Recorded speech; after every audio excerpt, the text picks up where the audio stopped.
Hello, friends, and welcome to the inaugural episode of Stretcher Fetchers podcast. My name is Allison. I am a career firefighter in Grand Rapids, Michigan. And on this podcast, we're going to be talking about a mix of EMS, fire, and surviving in the career. None of my opinions or statements are affiliated with my department. So without further ado, let's get going. I feel like it's only fitting that your first episode for starting a podcast is paired with getting started in the fire service. I was a four-year college attendee, played 4 years of collegiate rugby, and I traveled internationally for a little bit to play before I ended up with my first job in the medical field. I worked for a weight loss company, and it was less than spectacular. So when it came time to start looking for another job, I saw a news story that was being run that Grand Rapids Fire Department was hiring. I knew that they were a really good agency, so I thought that maybe that was something that I possibly wanted to try. With me being 23, 24 years old, and I had never had any desire to think about the possibility of being a firefighter. This was something that surprisingly a lot of my family was supportive of and pushed me to pursue. So I scheduled a ride along with Grand Rapids, and I did it for about 10 to 12 hours. My last call of the day was a car accident. And when I saw the firefighters getting a patient out of a car that had been flipped upside down on a backboard, I was absolutely hooked. With working out with the guys throughout that shift, and I had seen the sitting down to eat meals at the same time, the environment, everybody just looked like they were having the best time, and everybody was super happy to be there. The amount of times and lengths that they were in the career, it spanned anywhere from 4 years all the way to 20 some years. So this was definitely something where, to me, it looked like a field where people were generally happy to show up to work. And with the frustrations with the current job that I was having, I decided to pursue it. I applied to Grand Rapids. Obviously, as you guys know, the more certifications you have, the better you look on paper. I had no certifications. So the fact that I made it past the civil service test and I did the fitness test, I passed the fitness test, I made it to a panel interview, and at that point I was cut, but it motivated me to get started with a different department because I knew that that was something that I still wanted to pursue. So I ended up getting in touch with my local department. It's a part-time volunteer agency, and they only meet once a month. So one of the guys that was on the department was actually my neighbor. And when I threw in my application, it took a solid 3 weeks to hear back from the department, but he told me to not give up and that I would definitely still be hearing from the either chief or deputy chief at that time.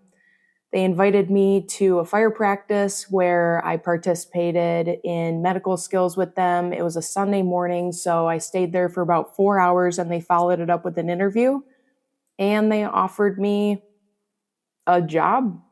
So without hesitation, I accepted. I had no idea what was in store for me, but I told my family that I was getting started on a fire department. Throughout the whole process, I had a very supportive boyfriend at that time. He ended up being my husband, and my dad has been my biggest cheerleader throughout this entire thing. My mom has always been supportive, so I think one of the main things to getting started with this career is making sure that you have a good support system. This is a lot of time dedication and a lot of really tough, trying things that are going to challenge your dedication to pursuing this career. I would say that the average schooling for getting started with a fire department is probably about 3 to 5 months, depending on what type of medical certification they send you to. And it's another 8 months for fire academy. But if you have a department that is well off enough to be able to fund sending you through these education opportunities. I didn't have to pay anything, so I saved myself quite a bit of money. And the whole time I was getting to attend fire practices with my department, they were practicing skills with me. And it was that typical family environment that you expect with a fire department. So everybody was meeting me at the department to practice my skills. They were checking in on me.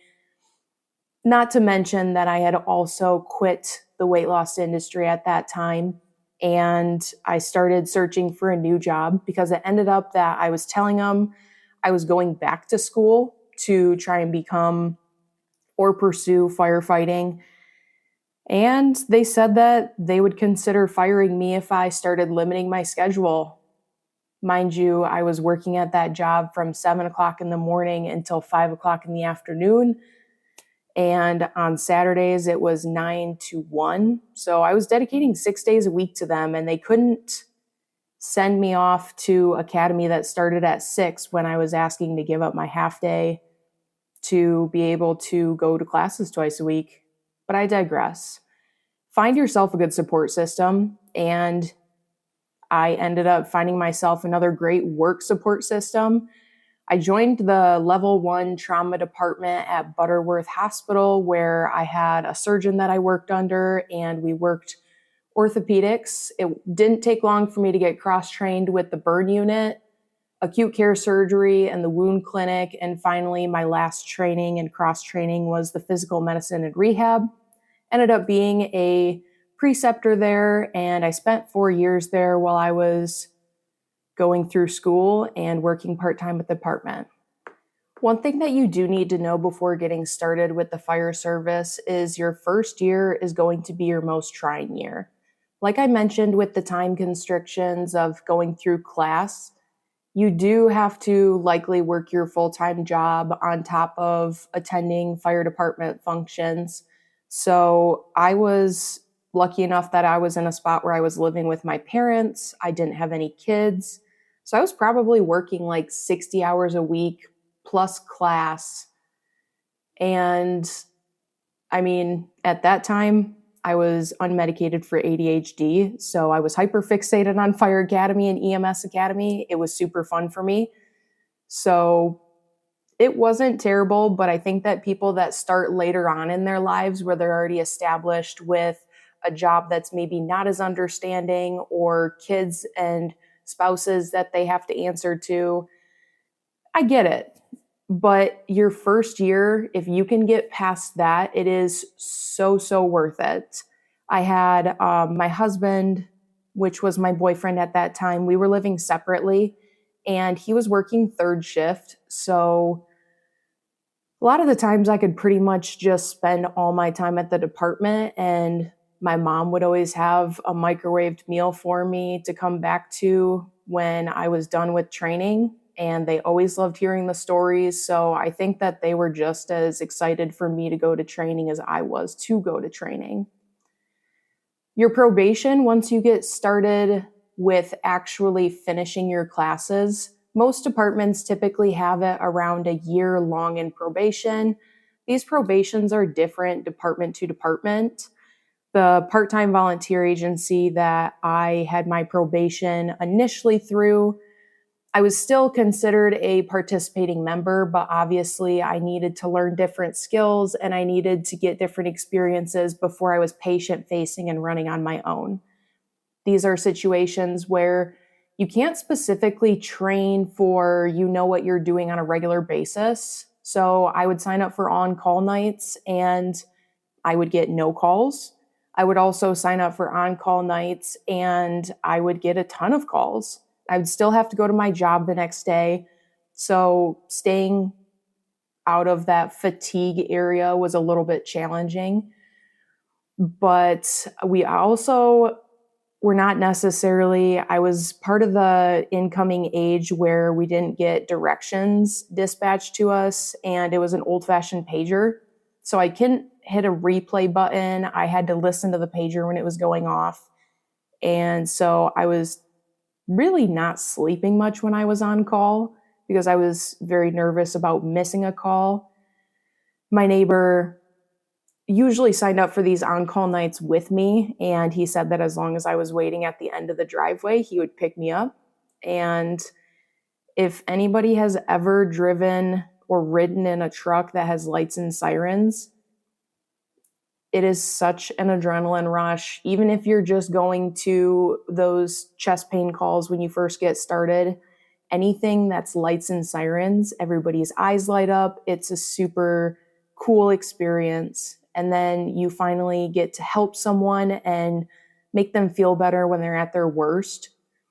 And then you get to do it all over again. You get different experiences. And I think that that was one of the things that my ADHD really loved, was the fact that I hated monotonous jobs that just were the same thing over and over. So not knowing what I was going to do kept me signing up for more and more on-call nights.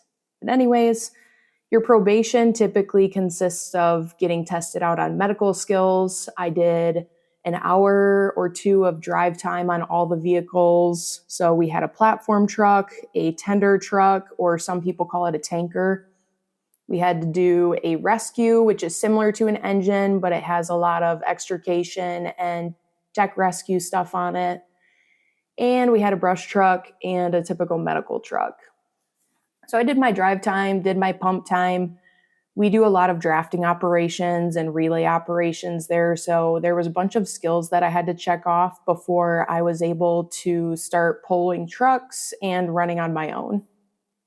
Now, my probation probably looked a little bit different from the typical probations that had happened beforehand, because I had to attend my last 3 months of Fire Academy virtually. I am sure that you guys are familiar with Corona or COVID. So, yeah, I joined the fire department in 2019 and my Fire Academy in 2020. We were shut down, but we still kept going because we had to test for the national certificates and we had to take the national registry.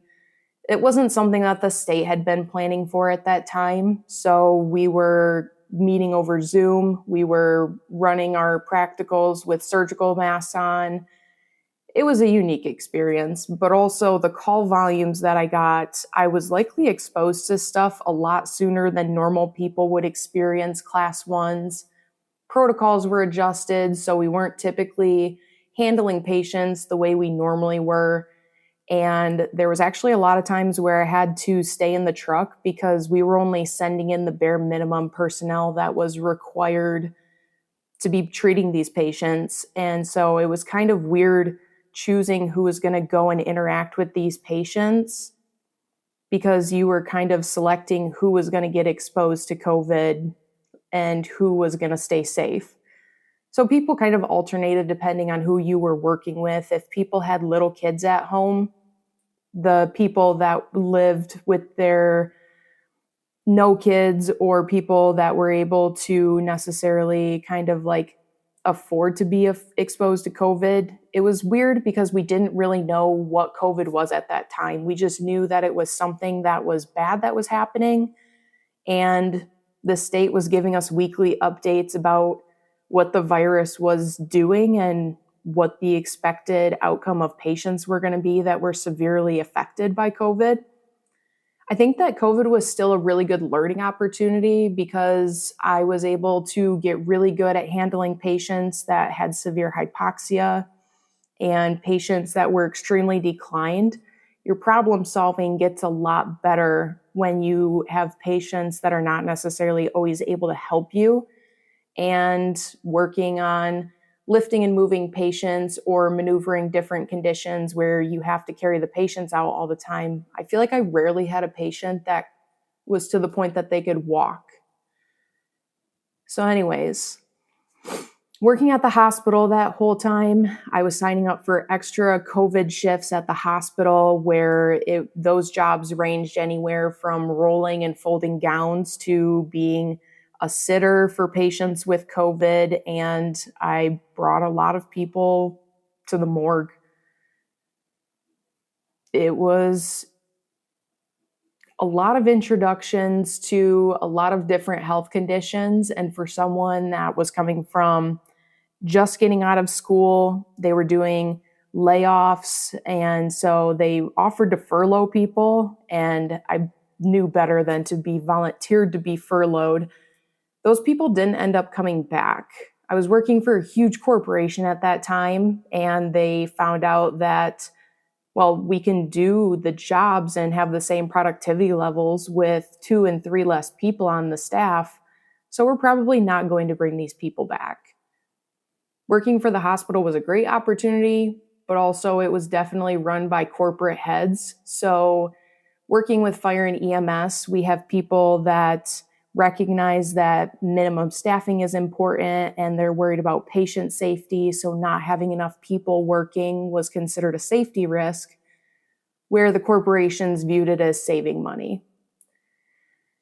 I worked for my volunteer department for about 2 years before I thought that I was either going to have to continue my education and go for nursing or nurse practitioner, or I wanted to pursue going full-time fire. I had pretty much achieved everything I wanted to as a medical assistant, and we were getting to that monotonous, like I had seen all the traumas. We had treated polytraumas where these patients had broken pretty much every bone in their body, or they had burns that covered 60% of their body. It was exciting for 3-4 years before I kind of knew that I wanted to continue my education. I thought that being a surgical tech would be really fun, but I kept getting pulled back to the fire department. So the overall job search took me about a year. I applied to 3 different departments. And if there's one thing that I wanted to stress that's really going to be your key to success with joining a department, is scheduling ride-alongs. It was really hard to manage that with the workload that I was taking on, but I took days off. And shout out to my manager at this point, because my manager was super supportive throughout this whole thing. She would make sure that I had coverage. She would make sure that I got my days off approved, because I was very upfront and honest with her this whole time. And she was basically like the clinic mom. So she always made sure that everybody was going to be happy at that department, not the fire department, but the medical department. So whenever somebody wanted to go to nursing school, or whenever somebody wanted to do a shift change at a different like wound clinic or the diabetic clinic, she would make sure that she could get that arranged, because she knew that being a medical assistant was a stepping stone for a lot of people. So yeah, ride-alongs were of great importance. The departments can see who you are, so they can see if you have values that's something that they want to have on their staff. You can interact with the staff and see if these operations and the way that they handle their department is something that you want to be involved in. And you get to see what type of calls they're exposed to. Everybody knows their traditional, like, you schedule your ride-alongs and you don't get any calls. So that was typically how a lot of ride-alongs went. I think it was somewhere around like August of 2022 that I applied to a fire department on the west side of Michigan. And I made it all the way to the chief's interview, but I lost out based on certifications. And also, I didn't necessarily feel like it was a great personality match. So I wasn't necessarily brokenhearted, but it was a good process to go through that kind of prepped me for what I needed to do to prepare for a department that I actually really had my heart set on working. When I was going through Fire Academy, I attended it at Plainfield. And I remember in my first 3 months working there that I was thinking, I'm going to work here one day. Everybody loves their job here. Everybody has this huge family environment. And that's just something that I have always held as a goal for myself. So I knew that I was losing out on certifications. I started collecting pop cans, and I sent myself through EMT Academy.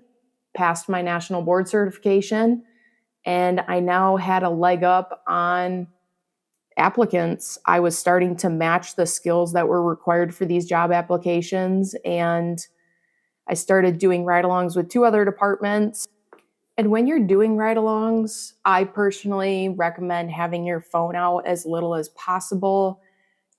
You get to interact with the staff, you get to ask questions, and one of the things, unfortunately, that I had to learn the hard way was listening has just as much value as asking questions. That was one of the things that I didn't necessarily love about a department that I did a ride along with is I heard from third parties that they didn't want me to apply because I talked too much. But like I said, you're going to find a department that accepts you for you. And I'm a yapper at baseline. So I had to find a department that was going to accept me because once I started getting comfortable with my department, I was probably only going to talk more. But anyways, dressing professionally, I know that a lot of people that might be doing ride-alongs don't necessarily have tactical pants. They don't have the typical gear that everybody wears, but dressing in something where you're able to participate in the activities, either wearing a dress outfit that you would wear to an interview or asking ahead of time if there's outfit preferences that they expect to see you in for the ride-alongs. That is a great start and a good first impression.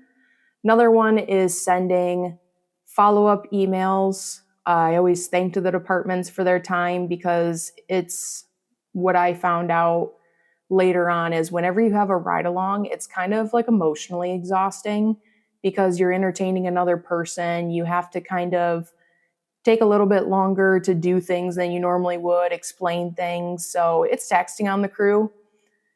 But if they like you and if they interact with you, it's a little bit less exhausting. And I always recommend bringing a pair of workout clothes just in case. A lot of departments will work out on shift. And if you're prepared, that sets your impressions even higher because you were prepared for the job. And I always brought a lunch. Sometimes different departments went out for lunch for their meals, but always have those snacks in your car because if you're the reason why they have to go out and get food, I don't know, I would feel bad. But anyways, I always had snacks and stuff in my car in case they didn't go out for lunch. But yeah, Plainfield's application process went through. I had to retest for my physical fitness agility, and I passed that. They had a written exam, and most applications are open for a month before you'll even hear if you got accepted into the next side of the process. It's a lot of waiting. I would say that most first and second steps for applying to departments are anywhere from 1 to 3 months long, depending on how quick they start going after they accept the applications and that period closes. But I took the physical agility test. There's not a lot of study material out there, so I started getting a weighted vest. I would go to the gym and I got the Functional Fire Fitness book. That was my holy grail for testing for the physical agility test because as much as I'd hate to admit it, I had a lower skill and strength level when it came to being a female trying to go into a male-dominated field. So working on the physical fitness and the functional fitness aspect really helped me prepare successfully for the job. And you use your whole body doing this job. So it's not just having upper body strength. It's not just being really good at cardio and aerobic fitness. So I just had to become an all-over better athlete, and being a college athlete for 4 years had really helped me consistently train and get overall stronger and more fit. So I think that kind of gave me the upper hand that I needed. But anyways, we did a written test, and I was going through 2 interview processes at the same time. So they both took my same CPAT. I took a written test for both of them. And one of them ended up with a psych evaluation and an interview with the police department. I got fingerprinted, and I had like a 20-page paper packet that I had to fill out pre-interview that they basically tested how consistently I followed my answers with what I had written down. Some places are really traditional and they still do the written test followed with like an entire panel interview, and finally you end up with the chief's interview.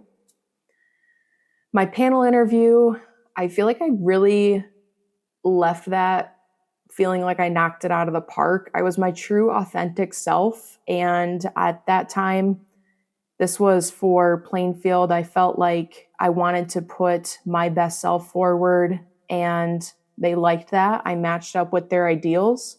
So I ended up getting 2 job offers in the same like 48-hour span, which was mind-blowing to me because I also spent the next 3 days neurotically making Venn diagrams and comparing the departments, making reference phone calls, seeing who liked working where and where other people had heard certain things about other departments. It ended with me setting an alarm, and the first department that I said when I woke up was the department that I went to. But if I'm being honest with myself, I knew that I was always going to choose Plainfield. It had been the sole reason why I was going for full-time jobs from the get-go. So I accepted Plainfield, and my life kind of got turned upside down from there. I had moved in with my fiance at that time, so he was being great and supportive throughout that entire thing. A quick shout out to him, because this is a man that like grabs my keys as I'm putting on my shoes. He sits there and reheats my meals and has me text him when I'm coming back from the department. He pauses movies and finds some ways to entertain himself, and then we'll get back to where we started. I don't think he's ever really once complained about me being a firefighter, besides the fact of being occasionally frustrated with the amount of calls that I'll receive when I'm on call and we're trying to hang out or have a date night. But back to the key support system, it only gets more important the more invested you get in this career.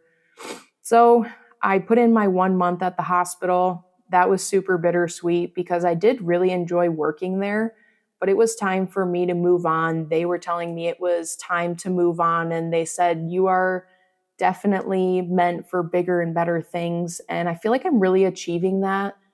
I feel like I am doing what I'm really supposed to. And this job kind of sucks at times because you have really challenging calls. You have rude patients because they're frustrated, they're in pain. But I feel so fulfilled. This job is meant for people that have the truest intentions of helping people, no matter what type of condition they're in. It's not the t-shirt firefighters that only want to get the really exciting car crashes and structure fires. It's the people that are genuinely dedicated to helping Nana get off the floor and listening to a 14-year-old have a panic attack and help her feel better. It's the knowing your medications in your bag and knowing how to use your equipment so that your exciting calls go a little bit better and safer because you're prepared for them. I ended up, as a conclusion, I joined a Kelly schedule. I was an equipment operator. I still am, but I had a really great lieutenant that we had fantastic time training, going to the gym. We always made each shift fun, and we cooked. I'm so glad that we cooked because we're not a department that goes out to eat for every meal. We were really good partners. About halfway through my first year, my district chief, or to some of you, my battalion chief, ended up approaching me, and he wanted to bring back the quality analysis program, and he wanted to send me through instructor coordinator school. I had a pretty solid education in the EMS world as far as my experience from working in the trauma clinic, and I have a college education for medical assisting. So I got my instructor class done within the first year of working in the department, which was 2023. I tested for my internship hours in 2024, and I have been running the quality analysis program for about a year and a half now. Overall, I would say that reflecting back on the process, every single hour, every single minute spent preparing for this job made me want it even more. So if you guys want to be a firefighter, if you're in the process of trying to be a firefighter, keep pushing. You're going to find a department that accepts you. You're going to find a department that takes a chance on you. I had a department that knew next to nothing about me. I was a mid-20s female that wanted to try this, and they didn't know if it was going to be a hobby for me or if I was going to even make it through academy. So prove people wrong, prove yourself right, and love the job. Anyways, that is a wrap to the first episode of Stretcher Fetchers podcast. I want to thank y'all for sticking it out with me, and I am super excited to try and keep putting out material this year. I'm going to do some case studies. I'm going to do some protocol evaluations and updates and just go through typical mini lessons. If you're interested, make sure to give a follow and have a great day, y'all.